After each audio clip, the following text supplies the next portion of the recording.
Assalamualaikum warahmatullahi wabarakatuh, sahabat YouTube channel. Alhamdulillah pada kesempatan kali ini Ya. kita bertemu di sini bersama Kang Padud di base camp kita yang baru Yes, di ya, Saung ya. Kita akan cerita-cerita horor ya Ya, betul. tentang Bukit Pasir Gede yang memiliki aura mistis yang luar biasa. Banyak kejadian-kejadian ada di sana yang kemarin kita sama Padud siang-siang datang ke sana dan banyak kejadian yang aneh ya teman-teman. Luar nalar. Oke teman-teman, apa kabarnya teman-teman di cuaca yang Ekstrim. ekstrim ini? Saya juga lagi vlog nih sama Kang Padud. Mohon maaf nih bila nanti pas perbincangan kita, ngobrol kita, saya agak beda. kurang mungkin teman-teman kurang nyaman lah mendengar saya insrek-insrekan gitu ya apa ya.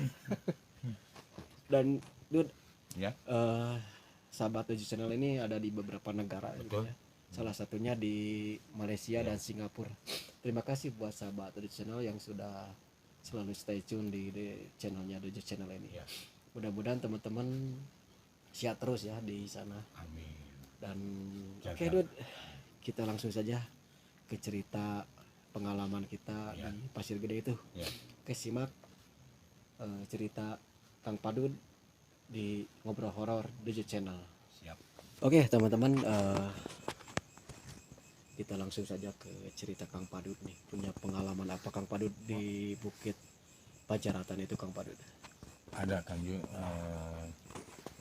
bukit tersebut ya sampai sekarang juga masih melekat dalam ingatan saya. Dan bukit tersebut legenda kita gitu. Apa yang disebut legenda? Karena dari dulu sampai sekarang walaupun zaman udah berubah tapi Tetap aja gitu kan. aura mistis dan apa namanya si horor tersebut dan karuhun-karuhun di sana nggak akan hilang dan nggak akan pudar dimakan zaman gitu. Karena yang saya alami waktu saya kecil sampai sekarang aura tersebut tetap masih kental walaupun udah beda zamannya gitu. Apalagi dulu kalau semacam kayak gini, wah bakal istilahnya lebih horor dan gitu ya. bagus lah gitu karena si lokasinya dan alamnya gitu sangat jernih di sana, apalagi gitu kan. pepohonannya masih tinggi-tinggi, besar dan terus apa namanya masih banyak lah, betul Kang Ju. masih kerap lah kalau bahasa Sundanya gitu. Ya mungkin Nah cerita pengalaman Kang Padud, pengalaman mistis ya. ya betul. Duh, apa tuh yang pernah Kang Padud rasakan dan lihat gitu? Yang saya rasakan kan di sana kan ada pohon kemiri sangat gede gitu ya Kang Ju. Karena waktu itu zaman tersebut permainan orang Sunda itu pohon kemiri itu sangat apa namanya pakai hobi lah gitu, pakai si buahnya kemiri itu. Itu adu kemiri ya. Nah betul, Adu muncang ya teman-teman. karena Bahasa Sunda adu muncang ya.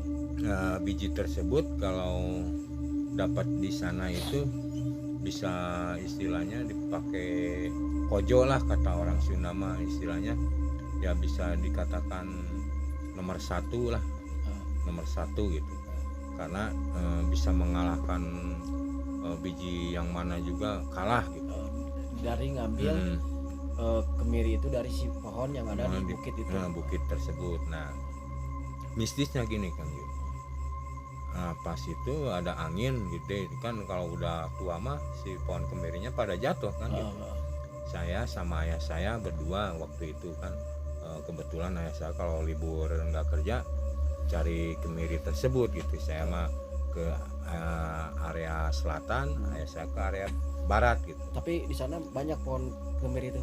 Cuman satu itu, cuman gede gitu Kang Ju, nggak apa kalau istilahnya nggak kepegang lah sama manusia juga, pohonnya gede sekali gitu. Dan bambu-bambu juga di sana banyak terdapat jenisnya gitu kan. Beberapa jenis. Nah, dan sangat rimbun dan banyak sekali pohon bambu kan di Indonesia. Banyak di sana. Nah, gini kan. Pas saya mau ambil biji kemiri yang jatuh tersebut, tapi saya juga dalam mata lahir saya waktu itu sampai sekarang masih kepikiran dan masih teringat gitu hal mistis waktu zaman saya kecil gitu. Nah, saya pas mau ambil malah dia apa namanya, menjauh gitu. Kalau kata orang Sunda ngagorolong lah gitu. Saya ambil malah menjauh, terus mau ambil bergerak gitu. bergerak. Kata saya itu pengennya apa ini, terus padahal nggak ada angin, nggak ada getaran gitu, tapi Kan berat itu. nah itu ya justru itu Kang, Tapi saya si itu dia bisa bergerak maju gitu Nah. kan. Apakah tanahnya agak miring atau gimana? kan Datar. tanahnya datar Kang Yu, bagus lah gitu. Karena Jadi di situ kayak ada yang bersihin, tapi kalau saya menurut pribadi gitu, orang ke sana itu jarang Kang Yu. oh jarang ada Heeh. orang yang Tapi menginjakan kaki ke sana gitu. tapi saya juga dalam hati waktu saya masih ya istilahnya belasan tahun, sampai sekarang berpikir ya mungkin terungkapnya sekarang gitu, karena dulu nggak percaya Hal-hal dalam seperti itu gitu ya. Nah, waktu dulu juga udah ada tanda tanya dalam hati gitu, cuman belum percaya 100% lah gitu. Nah, pas saya mau ambil itunya biji tersebut, nah di situ ada semacam rembunan pohon lah gitu ya. Nah, pas saya mau ambil, pas jatuhnya itu ya pas yang ada telapak kayak kaki harimau gitu kan. Saya juga terkejut dan sangat kaget. Saya juga masih apa dalam waktu itu mau bilang kayak saya jauh kan gitu. Saya juga ini teh telapak apa gitu, tapi pas saya teliti telapak manusia nggak kayak gini gitu. Telapak hewan kayak domba apa kayak Kalau domba kan kecil ya. kayak apa disebutnya itu kambing nggak semacam kayak cakarannya gitu kan. Atau Itu anjing enggak, kalau ini mah kan besar kan, besar lah gitu. Nah itu melebihi dari telapak kaki manusia. Ya besar. betul, saya juga terkejutnya di situ. Pas jatuhnya itu di telapaknya itu si kemiri itu agak ke bawah kan, jadi apa namanya logak gitu. Berlubang gitu. Jadi berlubang. Pas saya mau ambil, ini kok berlubang, bekas apa? Pas saya lihat ke kirinya lagi sama gitu, telapaknya itu kayak gitu. Terus saya amati, ayah saya manggil nggak saya hiraukan gitu, karena saya juga pengen jelas ini telapak apa. Tapi pas saya teliti tahap berikutnya, tahap yang berikutnya ya gitu. Nah pas saya mau ke tahap yang keempat kelimanya, saya mundur ke bawah lagi ke bawah lagi dan sambil bicara sama ayah saya, sambil liatin telapak tersebut, ayah saya juga terkejut gitu. Dan ayah saya juga bilang katanya memang di sini penunggunya harimau putih. Maksudnya ya nantilah jelasin di rumah katanya. Sekarang mah yuk udah beresin aja katanya. Jangan banyak bicara, kalau udah lihat gitu nggak akan bener lah katanya, kata ayah saya itu. Bahaya gitu ya. Tapi saya waktu itu masih penasarannya ya, pengen memiliki biji kemirinya banyak gitu buat stok aduan lah. gitu. Buat aduannya. Tapi setelah ayah saya lihatnya telapak harimau tersebut ya langsung ngajak pulang. Ayah saya juga nggak tahu kenapa ya, saya daripada apa namanya ya turuti aja kata kemauan ayah saya. Pas di rumah bercerita ya ayah saya kan tahu gitu ya masalah itu, bahwa di sana itu ada semacam keratonnya gitu. Nah di situ tempat aktivitasnya dia gitu. Nah saya tanya, betul gitu itu tuh harimau? Betul, cuman harimaunya harimau Kejajaden kata orang Sunda mah. Maksudnya Kejajaden itu apa? Karena saya nggak ngerti Kejajaden zaman masih ya belasan kata ya saya, nantilah kamu juga bakal melihat hal-hal yang apa semacam gaib itu, nanti kamu bisa merasakannya tempat apa, lewat mana kamu bisa merasakannya. Nah itu katanya.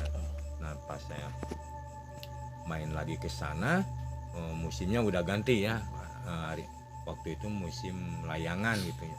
Nah pas saya waktu itu orang-orang tersebut, kawan-kawan seusia saya waktu itu tahu ada layangan jatuh ke sana, tapi ada yang putus jatuh ke area itu. Tapi nggak mau ngejar, cuman berhenti di bawah. Tapi waktu itu saya berani gitu. Berani karena waktu itu saya kalau mendapatkan layangan tersebut suatu kebanggaan lah gitu kan. Kebanggaan buat anak-anak. Aha, waktu itu.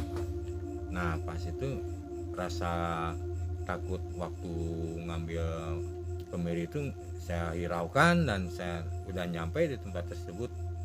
Nah ada suara kayak memanggil dan ada suara bisikan dan agak saya juga kagetnya ya kayak suara aungan harimau lah gitu. Nah, suara bisikan itu kan seperti apa sih, terus manggil kayak gimana? Ya katanya jang gitu aja. Terus pas saya lihat ke sebelah nggak ada orang kan ya di sana, nggak, udah kan jam 11 jam 10 petani-petani cuman di bawah aja gitu ya, karena di situ mah kan tempatnya buat semacam niis juga orang-orang tertentu lah gitu, karena auranya beda dengan yang di bawah gitu. Karena di situ kan banyak pohon bambu dan banyak pohon-pohon yang rindang. Wah, ada pohon beringin di situ? Ada beringin putih di situ. Nah, waktu kita eksplor siang-siang mau ke Pajaratan tempo hari, di situ memang ada pohon beringin putih. Cuman kemarin kan udah nggak ada kan. Banyak kan dulu di situ pohon-pohon yang banyak menyimpan misteri di situ. Nah, Kang Padut menyambung nih cerita tadi Kang Padut bahwa pernah kata ayah Kang Padut itu ada kerajaan harimau di sana. Betul. Nah, ini juga teman saya, seorang ustadz, teman-teman, dia punya pengalaman. Ini pengalamannya masih di bukit itu. Cuma sekarang kan bukit itu bawah-bawahnya di kaki-kakinya bahkan sampai udah ke atas itu udah banyak perumahan. Nah, teman saya itu ngajar ngaji anak temennya selepas asar itu. Betul. Jadi beresnya itu sekitar jam 5:30 menjelang maghrib. Nah, dia kebetulan rumah temennya itu ada di atas. Di atas di dekat Pajaratan. Karena kan di sana banyak perumahan elit lah di atasnya. Nah, teman-teman, waktu itu teman saya itu pulang lah. Nah, dia iseng gitu. Bisa bawa HP. Pas di turunan itu, turunan yang di sampingnya ada pohon bambu itu. Nah, dia cepet aja dipoto gitu ya, si jalan itu sambil jalan gitu ya. Nah, pas hasil fotonya itu, ada bayangan harimau lagi jalan gitu. Nah, si harimau itu warna putih, Pas, itu mungkin ada sangkut pautnya dengan pengalaman Padut itu. betul, mungkin ya. memang betul ya, di situ tempat beraktivitas mainnya dia. Terus tempat katanya petilasan juga betul ada di situ. Cuman sampai sekarang juga saya juga masih mencari-cari lah gitu. Cuman ya yang gaibnya juga belum menunjukkan gitu. Mungkin suatu saat bakal ketemu petilasannya di mananya. Sampai sekarang juga, apalagi dengan acara ini suatu kesempatan bagi saya untuk menelusuri dan menguak sisi gaibnya bukit tersebut, dan Kang Jo, di istilahnya mau melestarikan lah gitu. Istilahnya bukan untuk menjelekkan karun di sana, bukan, tapi untuk melestarikan dan tahu bener nggak. Nah, betul. Ya, sesudah itu pas ada yang atasnya kayak sutet gitu ya. Nah, itu masih berentetan Kang, kejadiannya itu selang berapa bulan gitu ya, semusim layangan sama semusim bercocok tanam jagung gitu. Nih, karena dulu kan jagung sama singkong gitu. Saya kan waktu masih kecil konyol lah istilahnya, baong kan. Saya itu kalau main ke pasir itu, ke sana mau ke Pasir Gede itu, yang saya lihat itu ya pohon jagung, pohon ubi, terus sama alpukat, buah alpukat lah gitu. Nah, pas kebetulan waktu itu musimnya musim jagung gitu, bawa karung lah, tapi saya ngambil nggak banyak, cuma 5 biji, nggak kayak orang ngambil nyolong gitu, bukan. Waktu itu saya mah asal buat iseng lah gitu, ngemil gitu sambil bakar di saung gitu. Nah, ada kejadian aneh lagi nih. Pas dekat sutet tersebut, saya melihat sosok kayak semacam putri atau bidadari. Betul itu, Di bawah sutet atau di samping sutetnya? Di pas area sutetnya yang waktu kita jalan Kang Yul, Ah. di sana itu kayak apa namanya, ya putri aja gitu. Cuman dalam benak saya itu mau bicara juga susah Kang Yul waktu itu, kayak apa semacam erup-erup gitu. Tapi saya sadar gitu, saya lihat ada orang, ada anak kecil gitu ya sambil lari-larian. Cuman bajunya serba putih semua. Nah itu saya juga baru percayanya di situ gitu. Oh ini aktivitasnya, areanya Di situ. makhluk gaibnya di sini gitu.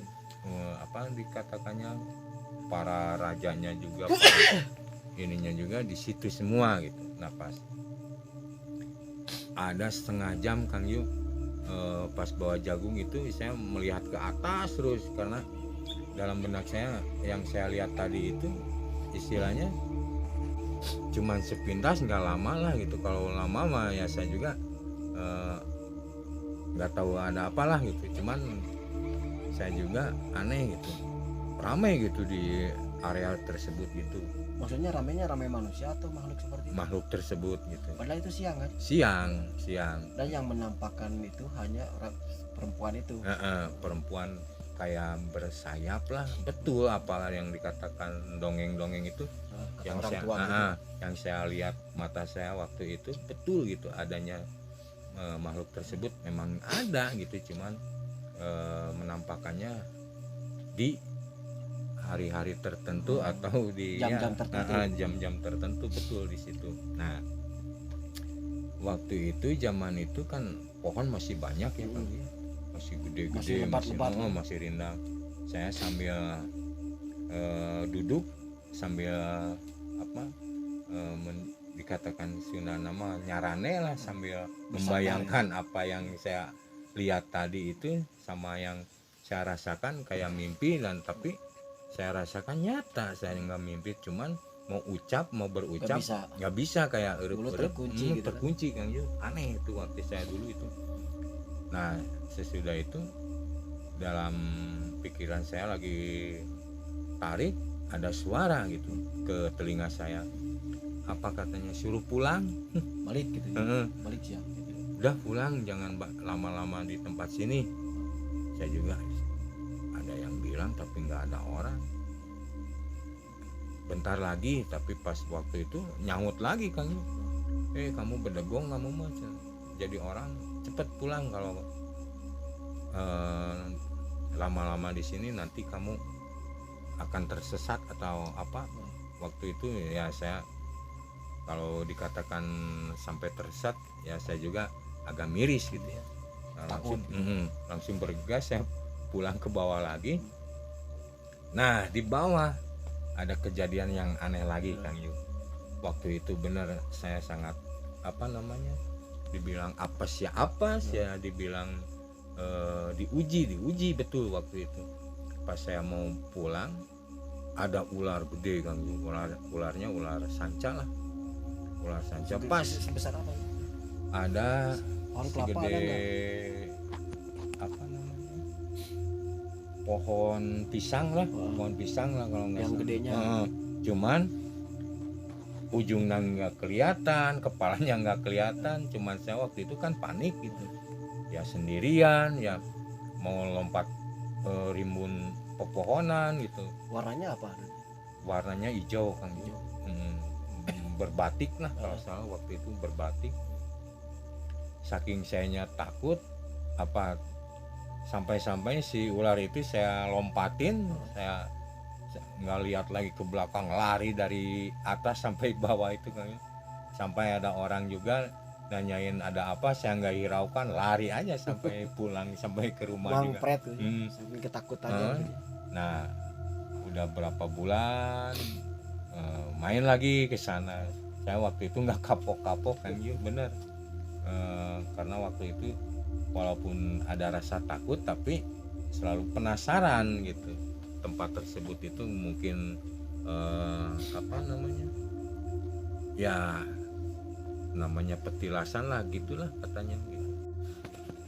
Nah Dut Ya tadi kan itu cerita Pak Dut ya, ya. pengalaman di Bukit Pasir Gede itu. Betul. yang di puncak bukitnya teman-teman ada sebuah makam atau beberapa makam keramat, banyak. karena di sana yang dikuburnya atau apa namanya ada dimakamkan di sana adalah ulama besar Ulama katanya. besar ya, masih istilahnya Yang wali ya. dikubur di sana udah dimakamkan di sana udah ratusan tahun teman-teman. Dan saya juga punya cerita dulu Ya. dulu waktu kecil, waktu SD kan kita satu SD ya. Heeh. SD kita itu teman-teman ada di bawah bukit itu, di kaki Pas. bukit itu, pas di bukit itu. Dan bangunan sekolah kita itu nih, aduh sorry nih saya agak batuk juga, pilek nih dari ya cuaca lah ya. Nah lanjut lagi itu, kita bangunan sekolah kita itu tuh paling tinggi, paling Ya, terakhir dari warga yang lain Betul. ya. paling atas. Paling atas, di bawahnya jalan, terus perumahan warga dan perumahan juga teman-teman masih sedikit lah. Nah ceritanya gini Dud, Ya. waktu itu jam 12 siang istirahat ya, di lapangan itu, lapangannya di atas, Ya. di atas sekolah gitu ya. Nah di atas sekolah lapangan itu ada pemakaman komplek pemakaman yang sudah tua Dud ya. Ya. Ada banyak pohon-pohon beringin di sana, pohon jengkol juga ada. Nah, Terus pohon kawung. ya. Nah kejadian gini, saya lagi main bola Dud. Hmm. Saya waktu itu nggak tahu Padu di mana lah. Ya. Cuma kita satu angkatan sama Padu, cuma beda kelas kalau nggak salah. Main bola jam 12 siang pas lohor lah, juhur lah gitu ya. Istirahat. Nah si bolanya itu pas lagi enak-enak ditendang Dud sama temen saya, Pas teman ke atas gitu kan. Pas ke makam Itu situ ya. jadi posisi lapangnya itu kita ada di bawah, terus ada undakan naik ke atas sekitar 5 meter lah ke atas. Cuma agak miring lah Miring. katanya. Nah bolanya ke sana, saya ambil karena teman-teman yang lain nyuruh saya yang ambil teman. Nah si bolanya itu pas saya naik itu beranilah, memberanikan diri naik lah ke atas itu ya. Saya cari-cari bolanya Dud, bolanya nggak ada Dud. Nah itu mistisnya. Ternyata si bolanya itu ada di sebuah makam. Betul. Nah ketika saya akan ngambil bola itu teman-teman, di satu makam yang satunya lagi yang di bawah pohon beringin itu, saya sempat terkejut. Kenapa terkejut? Karena dari makam itu keluar asap Dud. Betul. Keluar asap itu, saya liatin gitu kan, terus nih aneh gitu kan, ada makam mengeluarkan asap gitu ya. Asap yang sangat tebal putih warnanya. Nah setelah saya lihat Dud, akhirnya itu berbentuk manusia, berwujud gitu manusia. Dan akhirnya teman-teman berbentuk persis seperti kakek-kakek gitu ya, manusia gitu ya. Dan perawakannya itu kecil, cuman ya nggak terlalu besar, nggak terlalu kecil, kurus. Terus pakai baju kayak pendekar dulu. Ya, pangsi lah. Kalau orang Sunda ngomong. Bajunya warnanya hitam. Terus pakai ikat yang tahu teman-teman yang kayak di film-film pendekar kita di zaman dulu lah. Ciri orang Sunda bajunya dari dulu juga sampai sekarang hitam.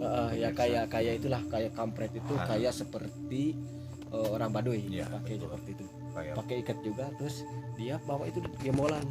Nah itu. Nah saya pikir itu gini, pas saya lihat ke sana si kakek itu, dia manggil sini, kadejang gitu.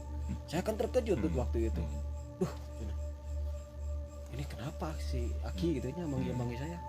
Cuman waktu itu kan saya takut tuh, karena masih anak kecil gitu, takut melihat orang aneh, bukan orang yang awam, gimana ya, orang tiba-tiba datang dari berbentuk dari asap itu, saya kan takut tuh. Akhirnya ya dia manggil beberapa kali, saya nggak samperin. Saya ambil aja bolanya, sampai lagi ke bawah gitu, sampai kencang gitu setelahnya, sampai terjatuh saya ke bawah gitu. Entah berapa menit lagi saya naik lagi tuh. Ternyata si kakek itu sudah nggak ada, cuma asap aja. Masih ada asapnya, terus hilang di tebak angin. Nah itu teman-teman salah satu pengalaman saya di bukit atau di Pasir Gede itu teman-teman. Nah kalau menurut Pak Dud siapa nih? Soalnya saya juga pernah dengar dari orang-orang yang bisa di sana bahwa di daerah itu dekat sekolah kita dulu emang areanya dia gitu si kakek itu gitu. Karena menurut pengalaman saya juga hampir mirip gitu kan. Kan kita kan sekolahnya sama kan di situ. Cuman waktu itu saya kalau mau main bola pemanasan dulu kan di sampingnya ada semacam parit gitu ya. Karena kan dulu kalau di sebelah, kalau sekarang istilahnya depannya itu kan bergelombang dan agak miring gitu. Kalau di paritnya itu kan berbentuk semacam kayak apa, unggahan gitu ya. Nah, Pundakan gitu. Pundakan. Nah, saya juga sama gitu. Itu asap yang bakar-bakar apa ya, kata saya itu udah gaya cuman asapnya beda gitu kan. Kalau asap membakar sampah atau membakar pohon gitu, asapnya nggak tipis dan nggak berbentuk apa disebutnya lah, istilahnya aneh lah waktu itu. Cuman waktu itu saya penasaran, takutnya ada yang disaung mau lagi bikin air panas atau gimana gitu. Pas saya ke sana ternyata nggak ada orang di kebun situ, dan saya juga ya melihat di rest area makam tersebut gitu. Saya amati itu asap dari mana munculnya. Tanpa saya itu ternyata pas di pusarannya makam leluhur tersebut gitu, kata si kakek, ya istilahnya teman kakek saya gitu, bercerita karena kebunnya berdampingan dengan makam tersebut. Itu dulunya itu sosok jawara jawara yang dikatakan meninggal nggak meninggal, Tilem gitu. tilem, tapi ada petilasannya gitu, ada makamnya walau alam ya artinya. Nah, si kakek tersebut itu punya apa namanya ilmu katanya. Dulu mah kan orang punya ilmu kebal gitu, punya apa, si kakek tersebut katanya punya ilmu rawa rontek katanya, yang dikuburnya di sini, nggak tahu badannya, nggak tahu kepalanya, walau alam ya pemirsa. Yang saya tanggapi dulu mah nggak begitu percaya namanya hal-hal gitu. Cuman yang saya lihat mah asap gitu ya, memang betul Kang Yu, yang waktu Kang Yu lihat berbentuk wujud manusia gitu, cuman wajahnya nggak jelas. Yang saya lihat waktu dulu mah gitu nggak jelas gitu. Cuman yang saya amati itu bawa gembolan gitu ya, bawa gembolan, cuman jalannya cepat ke bawahnya Kang Yu, kayak orang istilahnya apa namanya, rusuh lah gitu, kayak semacam buru-buru gitu. Saya mau manggil udah nggak ada, ngilang ke bawah gitu. Oh, berarti cerita Kang Padun ini sama nih seperti yang saya alami. Kang Padunnya bertemu kakek itu Karena ini ke sekolah ya. Bukan saya aja, bahkan saudara saya juga perempuan istirahat di belakang kebun itu suka melihat gitu sosok itu. Bukan saya aja, yang sekolah di sana banyak lah, tapi cuman mungkin ya berjiwanya, mungkin berjiwa bersih atau punya istilahnya jiwa apa namanya ya, itu saya juga nggak ngerti. Waktu itu sama ceritanya dengan saya alami, yang bersekolah waktu saya di sana nggak jauh beda ceritanya, sama gitu. Oke, Kang Padun, itulah teman-teman, kita hari ini atau malam hari ini kita berada di base camp kita nih di Saung teman-teman. Nah, cuman maaf saya potong, sampai sekarang juga saya mau eksplor ke sana itu belum ada waktu ya Kang Yu, karena masih banyak petilasan. Dan kita kemarin kan sempat ke sana siang-siang. Main di sana. Betul. Nah, pas di dekat makam keramat itu teman-teman, saya ada saung kan, saung buat teman-teman yang zikir di sana. Nah, kita pas lagi makan teman-teman. Betul. Karena di waktu di video itu tidak terdengar loh dia. Ya, karena pas makannya kita nggak dimasukin loh dia. Nah, pas di makam, pas kita lagi makan itu di belakang itu kan banyak apa dedaunan yang udah kering jatuh di tanah. Pas kita makan enak-enak teman-teman, ada suara langkah manusia kayak menuju kita, srek kayak yang nginjek jalan, kayak yang nginjek si daun-daun kering itu gitu kan. Beberapa kali lah si kayak persis kayak langkah manusia. Saya dengar duluan, Padut yang kedua. Saya bilang, "Dut, lihat di belakang siapa?" Ya seperti inilah saungnya ya. Nah, ini kan Di samping. ada penghalangnya gini. Nah, di belakang saungnya Kayak ada orang menuju ke eh, saya gitu. itu siang-siang jam 12 itu di sekitar di Saya sana. rasakan gitu. Apa yang Kang Yu ini saya juga rasakan, bahkan getarannya juga kerasa gitu. Heeh. Dan yang anehnya teman-teman pas kita lihat di sana nggak ada apa-apa gitu. Nggak ada hewan gitu kan. Nggak ada. Nggak ada, ya pokoknya nggak ada apa-apa lah. Cuma ya itu tadi di pekarangan belakang saung tempat zikir itu penuhi oleh dedaunan kering itu. Nah itu di kejadian di atas atau di pajaratannya di dekat makam keramat itu. Oke teman-teman, Kang Wadud, Ya. kita terasa kita sudah hampir 30 menit ngobrol ya. Iya, Ya itulah teman-teman, cerita-cerita banyak. mistis atau misterius lah di Bukit Pasir Gede itu yang ada di Bandung Barat. Banyak cerita-cerita sih selain saya juga, mungkin yang lainnya adalah cuma ya tidak terekspos gitu ya. Insya Allah kedepannya Kita akan coba malam aja, ya jalannya masih ke jalan yang tengah Kemarin. ya, yang lebih ekstrim karena melewati beberapa kuburan teman-teman. Oke teman-teman, segitu saja cerita obrolan horor kita pada malam hari ini tentang Pasir Gede ini. Mudah-mudahan menghibur lah ya dan membawa wawasan baru. Terima kasih Kang Padun. Sama-sama. Sudah hadir lagi. Kita ketemu lagi nanti di lain waktu. Oke segitu saja. Assalamualaikum warahmatullahi wabarakatuh.